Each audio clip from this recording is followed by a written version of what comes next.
right, thank you for staying with us on the morning call here on Skyline News. Time to take a look at the headlines for you this morning. We're starting with the Punch newspaper. Two headlines, incidentally, adjacent the name mast. The first one says, Osun 2026, Oyinlola-led PDP faction dumps Adeleke, backs APC's Oye Bamiji. You see somebody, I read something online this morning. The guy said, look, no matter how brilliant the plan is, as long as it's someone else that will execute it, you've got to have a plan B, because anything can happen. Not necessarily because they want to betray you, because life is dynamic. Things can change, priorities can shift and all of that. Who would have thought? I mean, Oyinlola himself is a former governor of the state, right? I mean, a lot of background in the military and all of that. And all of a sudden... He dumps. Exactly. he dumps Adeleke, the incumbent governor, just to be clear. And then he goes ahead to back Oye Bamiji, the, of course, candidate of the APC. And he's doing that with his faction. So he's not a lone wolf in this. And that shows you how politics can flip on you, right? Next is tax revenue hits 27 trillion after 113% surge. That's according to a report whose details you can read on page 31. And then there's the star headline that says, Presidency Atiku in fresh war of words over killings. One rider with it, ex-VP faults Tinubu on security. President rallies clerics against insurgency. Yes, we saw that yesterday. The president is saying to religious leaders, you guys have got to jump in on this fight. I mean, do your part as well, because we are all in this together. But again, the question is, who benefits from the fresh war of words between the presidency and the opposition? I think it's only politicians who get such benefit. Well, as it turns out, those are all the headlines from the Punch newspaper this morning. Be sure to read up all the details so you can stay abreast with the news. Moreno will walk us through the Vanguard. Now, on the Vanguard newspaper at the top there on the right, Nigeria's economy recovering after painful reforms. Very painful. Very painful reforms, honestly. Right. So you can read that on page 5 of the Vanguard newspaper. Then NDC crisis. Edo aggrieved members reject Utomi Galadima panel. Another war. You can read more of that. NDC crisis at page 36. NDC is having another crisis. Next is companies behind Nigeria's top market. 58.9 trillion boom. Interesting. Let the boom get to the last man. To the boomers. Yes, All right, now major headline is only 6 banks pay 1.27 trillion naira dividends despite huge profit. It has a lot of riders there, so you can read more of that. One of them said it's a conservative capital management strategy, CIS boss. CBN stopped dividends, Andori, and there are quite a number of riders there. So you can read more of that dividend in page 11. Down, there's JAM declares 5,000 complaints in 5 days. Wow. That's an average of 1,000 per day. Yes, that's huge. JAM has been so busy this past 5 days. So, but they will meet up to the complaints. Apparently, it's an obligation now. Right. Now, down there it says APC completes upload of all candidates ahead of deadline. That's interesting, ahead of 2027 elections. So APC is doing a lot of work. Now, you read that in page 9. NLC demands power sector shakeup. Wow, power sector is something that has been on and on in Nigeria and never-ending trouble. We pray that the government, we can only pray, as I always say. Exactly, and just to talk about this for a second, when we say power sector shakeup, what do we really want?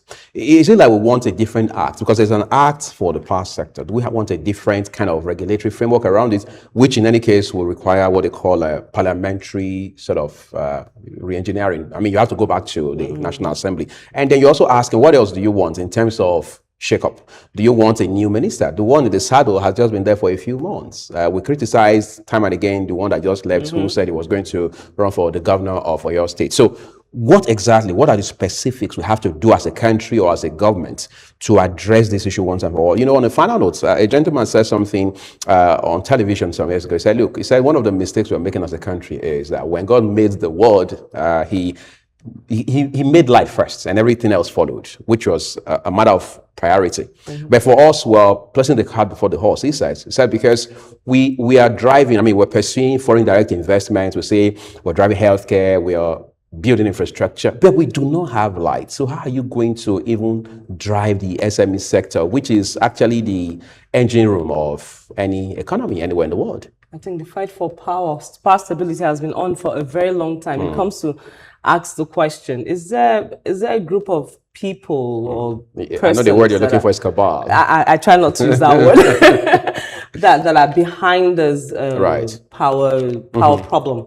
But anyway, we pray as I always say, Right. we always pray that the shake-up will be good and it makes power stable. Right. We have always. Now we go to Osun State now. Eniola leads PDP faction to endorse Oyebamiji. So it's official now. It's official. So they have dumped Adeleke Right. a few days to the election. Well, miracles still happen. But the president, we understand, just this weekend held an emergency meeting with certain leaders of the party. So I'm sure perhaps this is one of the results, the fallouts from that engagement. I mean, high-level engagement, I must say. It's really high level. Right. A few days, just barely 4 days to the election. Well, 4 days in between.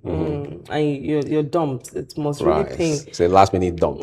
Very last minute dump. We don't know if others will dump him too, but Or if others will even dump their current parties to 2 years, so. align with him. Now, the last headlines we have here: Nigeria spent 3.1 trillion on domestic debt servicing in first quarter. Okay, it's like every Nigerian now is in debt. Right. right. I think one time we did the math and we were able to figure out what each citizen owes now in terms of indebtedness. And hopefully one of these days we'll talk to you about what you owe. So you begin to understand that this is not just the government that's owing, it is citizens. You see, quite frankly, and this is serious, that's what the challenge is. When a nation is indebted, no matter how much we're talking about in question, it is actually the citizens. Just the way you talk about per capita income, it's the same way you have debt to citizen ratio. So it's not President Bola Tinubu or the APC-led government that is owing. It is Nigerians. And that's the reason you see citizens and indeed economists are always concerned. In fact, some of them are afraid of how that these debts will have to be defrayed over time by generations yet unborn. Because by the time it's all said and done, like I said, the people in power now, those who are falling over themselves to go borrow for whatever reason, will eventually end up not paying, not being the ones to be held accountable. It is Nigerians that will ultimately have to pay the price. Well, let's turn to the Nigerian Tribune for you now, everyone. We'll begin from the top right corner on your screen. It says, Oyo APC Guba race. That's the kicker. Olayo Ashonike Alao Bakari reconcile with Ali on page 1. The campaign funds INEC to deploy technology-driven innovation to monitor parties.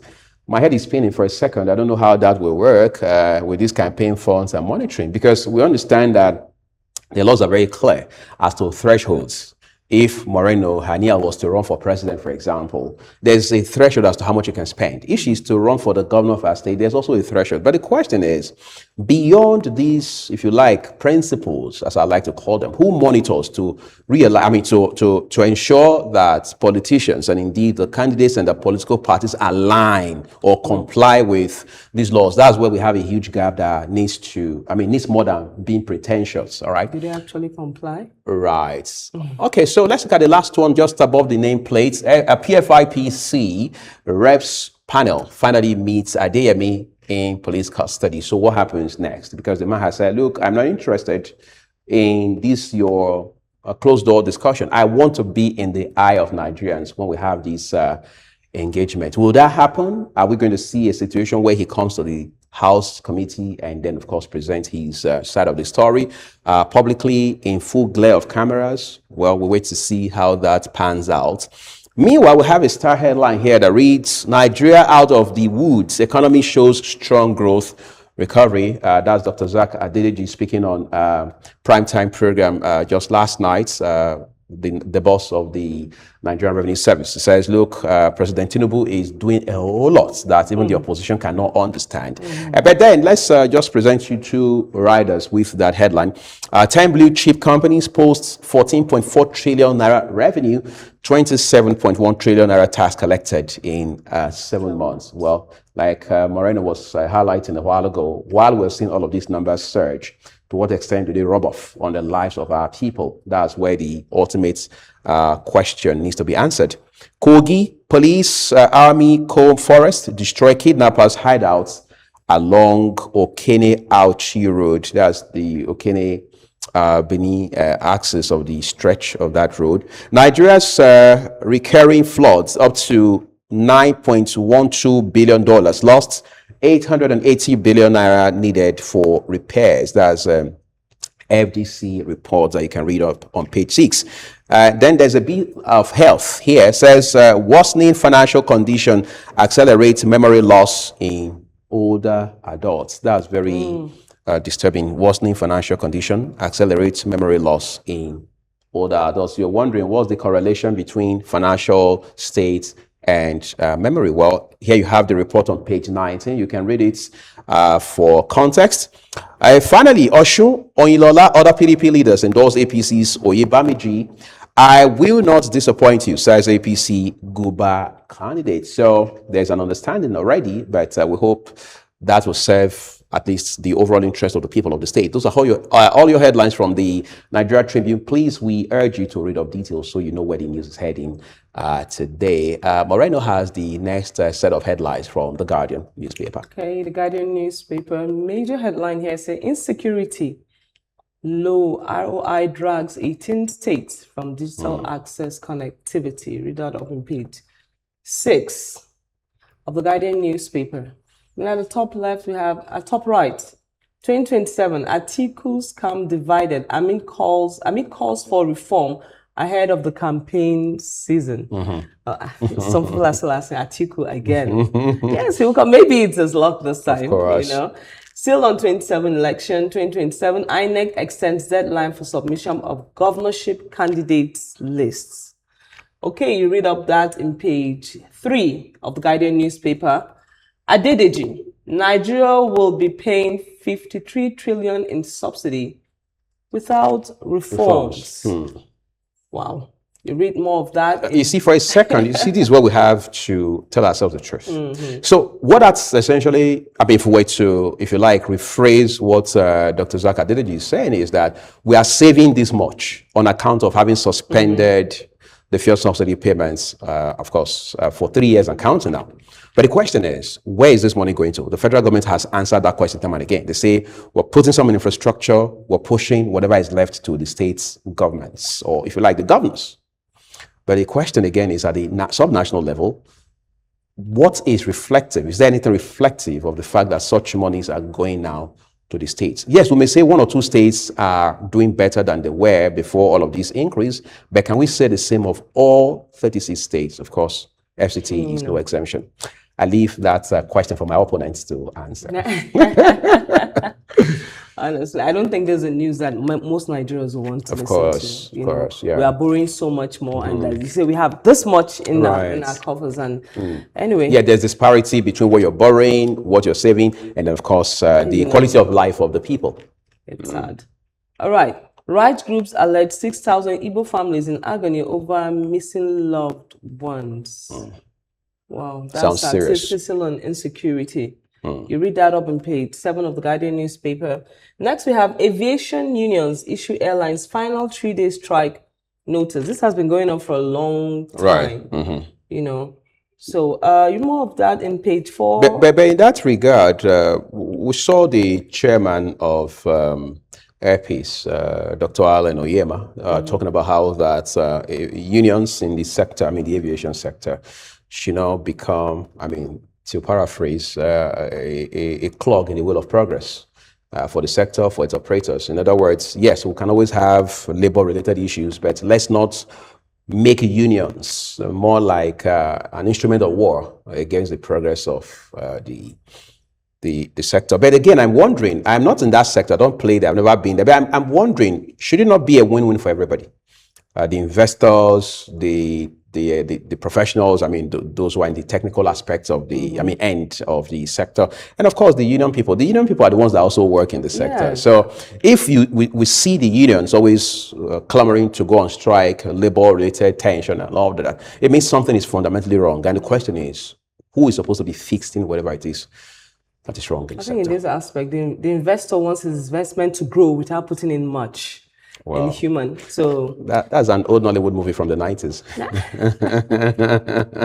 which doesn't work. Yes. So the strike, the unions will have to keep on fighting for Right. what is right for them. All right, next we go. NCC to sanction telecom operators for poor quality of service experience. Yes, there's been poor quality of service these days. Page I had 4. my own fair share last night. I don't want to share my testimony on live television, but we move. We move. Right. All right, and last we have Zulum hosts Sahel countries 6 unified strategy against terrorism in Chad Basin. Last week, the United Nations said terrorism along the Chad Basin has been on the increase. So Zulum is at that part of he's the last state in between so he has to, because there's a lot of terrorism in that side in Borno State. Right. Yeah, so he's seeking for unified strategy against terrorism. That's all in the Guardian newspaper. Well, let's go take a look at the next one for you. It happens to be the This Day newspaper. All right, not much on the front of it, but let's see. At the top is business related. It says, let's see what it says there quickly. It says, Transcorp, okay, economy in recovery, Tinubu's reforms propel MTN, Dangote, BUA. Those figures, I mean, they don't lie, quite frankly. But again, we're talking about the welfare of the majority of Nigerians. All right, Transcorp, Seplat, orders H1, that's first half revenues to 14.4 trillion naira, 4.99 trillion naira profits. Okay, that's significant, with 3 riders accompanying that headline. Zaka Dedeji, fuel subsidy will be costing 53 trillion naira, exchange rate 3,500 naira to the dollar without Tinubu's reforms. Well, let's not dig into that any further. I think we're doing something in the neighborhood of 1,400 now at the official markets, really. But let's see the other one here. It says tax collections hit 27.1 trillion naira in 8 months as tax to GDP rises to 13%. And lastly, says petrol burden would have consumed 76% of 2026 budget. But you see, we've been talking about diversification of the economy over time. For us to stop having these very depressing commentaries, we probably need to now be a bit more serious about whether or not we want to actually diversify in the real sense of that word. For example, we are a country blessed so massively in terms of agriculture. We are enormously endowed in that regard. The question is, are we not just scratching the surface? Are we doing much? Not really. And insecurity has even further compounded that situation for us in terms of agriculture. Then you have dozens of minerals across this country. Are we exploring? Are we exploiting?